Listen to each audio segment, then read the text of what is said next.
thanks again for joining us for another episode of It Starts With Plastic Free. We're back for another episode today before the Christmas festive season.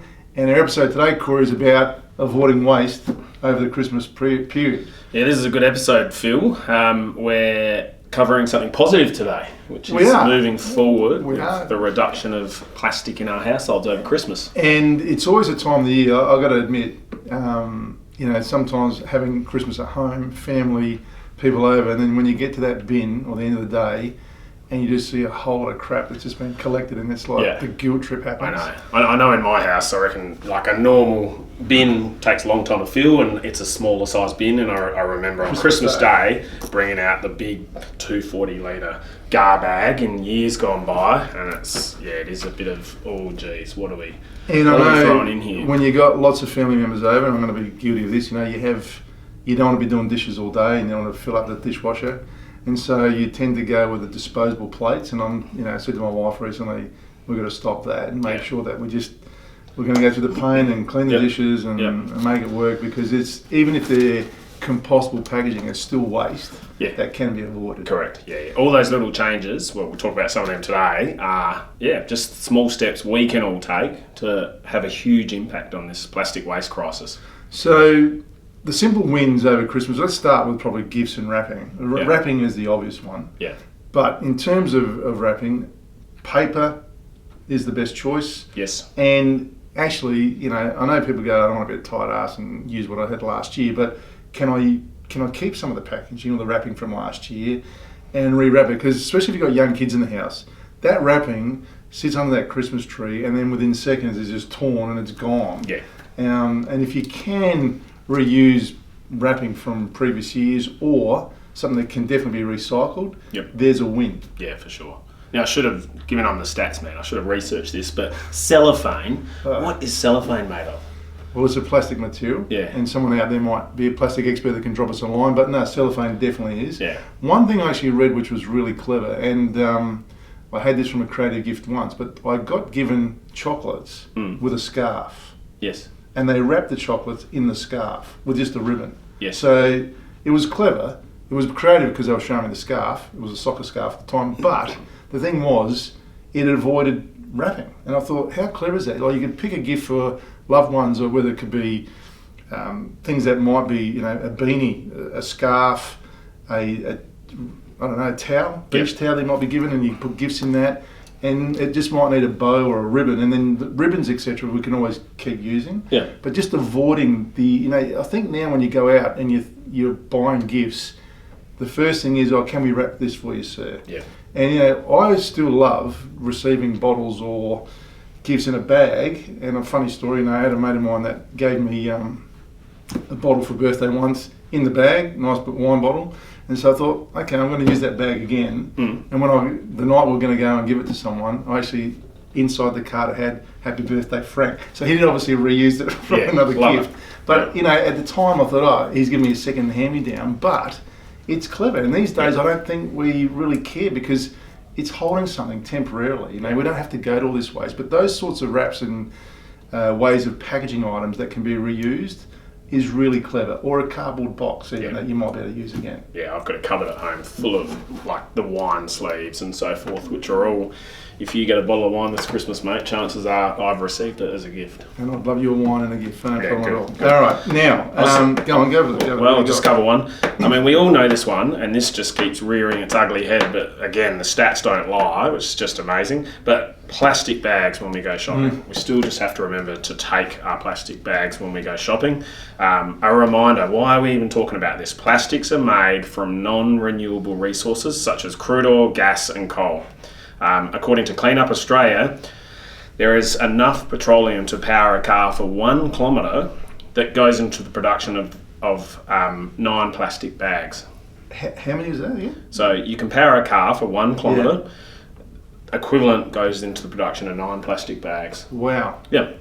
That's incredible. So, I mean, and look, it is, and I don't know why even some of the retailers that might be watching, even if you've got a gift store out there, eliminate that. Like, even, I don't know, could you encourage someone, hey, bring your bag in and we'll put the gift in there? Yeah. And there might be, I don't know, a giveaway or some sort of voucher or something that you could encourage that. There's all these little small wins that I think that we could avoid. But in these days when I walk through a shopping centre, I'm seeing people with plastic bags. It's like almost watching a pregnant mum smoke. Yeah, it's not good. Yeah. Not that bad, but it's getting close. All right. The other thing I wanted to mention too, though, was things about choice of gifts. So we spoke about this. Sometimes instead of buying a physical thing that's got these wraps or cellophane or even styrene sometimes, which you still see from overseas packs, can you buy someone an experience or a voucher? Yeah, for sure. Or even a subscription. Yep. Someone that doesn't have Netflix, buy them a year's subscription worth or a few months worth, or Yep. something that could be. These days you get some of these gift cards, gift vouchers that can be emailed, and you just email it to the person or text it to the person, and on the day, and it's no packaging, no film, but it's still a special way of doing that. And there's a lot of creative ways you can give gifts out to people. Yeah. And if you're little kids, I get it; they get the whole surprise piece, and I want to come back to children later, but. There's creative ways you can get gifts to people without having to make it all shiny and wrappy and glittery, like that thing. Yeah, in my family now we have pretty much a rule: if you're over 18, and actually should be reduced to 16 or something. They're going to buy you a bottle of wine. Yeah, I wish. We buy them now, a gift as a cow for a third world country and the likes. Great. Because what do we need? Apart from wine. There's nothing else. Not much. Sorry, this is the episode about wine today. It was getting close to Christmas that time, but yeah, the other thing that was really I saw recently, because I read lots of blogs, people talking about even if you've got parents, elderly parents, they need work done around the home, even getting a tradie to come and do some of that work or that paint work or whatever it might be around the house, that it saves them from having to go and organise that. But it's a gift that is appreciated. Yeah. I know it's nice to receive something physical, but that's still money someone's going to part with. And if it is a good trade work or something that could be happening around the home, it could be a landscaper doing some work around there. Yeah. They're going to remember that, and so they'll go out there, look at that garden, and go, "Oh, Corey gave me that," and it's something that I remember. So there's ways of getting smart about gifts, particularly adults, without having to get all glittery and glossy and bulky. So another one.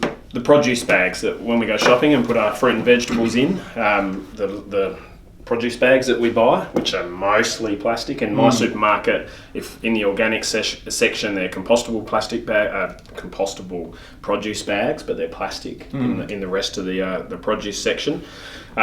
Companies like Seed and Sprout online, they have a great range of reusable produce bags, which eliminates whether it's compostable or plastic bags.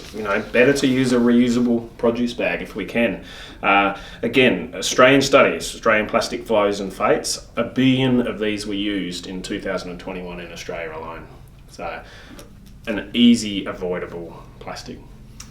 Now, I want to talk to the big one because we always, mealtime, Christmas is the day where people come together, and I'm more conscious of this now about food waste, and it's a huge issue, and planning foods that are going to be, sometimes that's the other thing we started the program talking about, when you get to that bin at the end of Christmas Day and you see a lot of the waste.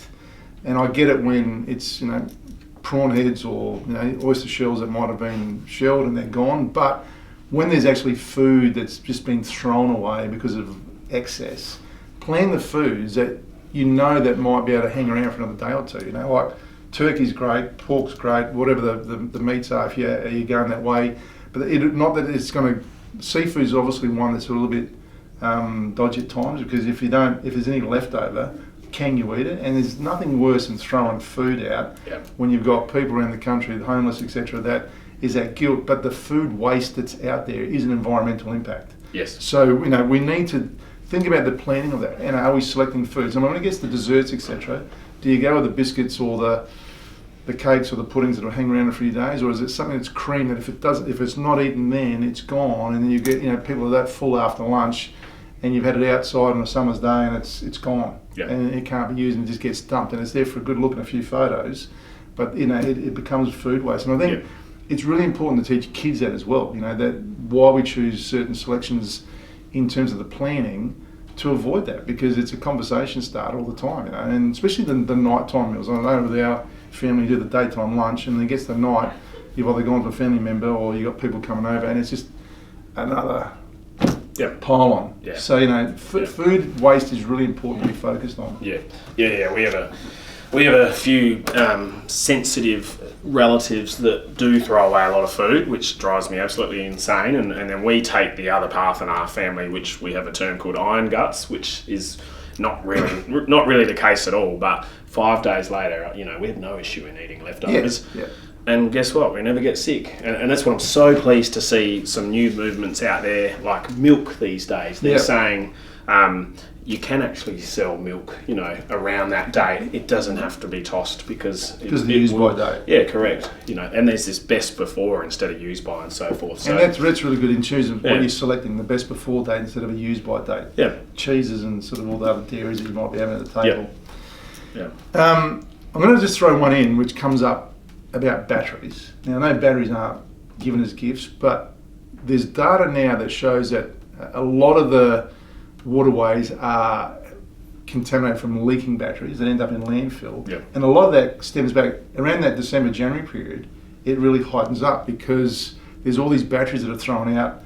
You might have got cheap toys or toys that came with batteries and you pulled them out and put your favourite longer term battery in there and they get dumped. Yeah. And the importance of actually taking your batteries to a council waste depot or a waste depot that knows how to handle them. Because you put it in the bin, you think you got rid of it, or you put it in a plastic bag or hidden it, but it will end up in a landfill and it does leak and they pollute. They pollute the environment. So batteries actually, it's really interesting around that festive season are on the heightened dump list in landfill. Yeah. What do you got, mate? Well, another obvious one, but geez, we'd still use an unbelievable amount of these, is bottled water. So when you do go shopping, take your bottle, take your reusable bottles. It's so nice to see a trend. There's these expensive brands like Yeti and the likes, but all these kids these days are walking around with their reusable bottles, which is so nice to see. And if you're having an outdoor Christmas, don't give out bottled water. Actually, and it's almost like it is the case. The younger generation with bottled water seem to be ahead of the older generation in terms of they do have all their reusable. What a great water Christmas bottles. gift that could be, though. You actually Absolutely. get reusable water bottles and put them at the table, and you refill them instead of plastic cups or. Love it. So I'm a bit of a terry. I always have said to my kids, we're not spending $5 on a bottle of water. That's ridiculous. And we pack our reusable waters, and it used to be a job in the morning. Who's filling the water bottles for the car if we were going on a trip, which was good. Another stat: Sustainability Victoria suggests that Australians use about 15 billion plastic bottles every year. Still, it's amazing. In Victoria alone? Sorry, that's in Australia. Yeah. Wow.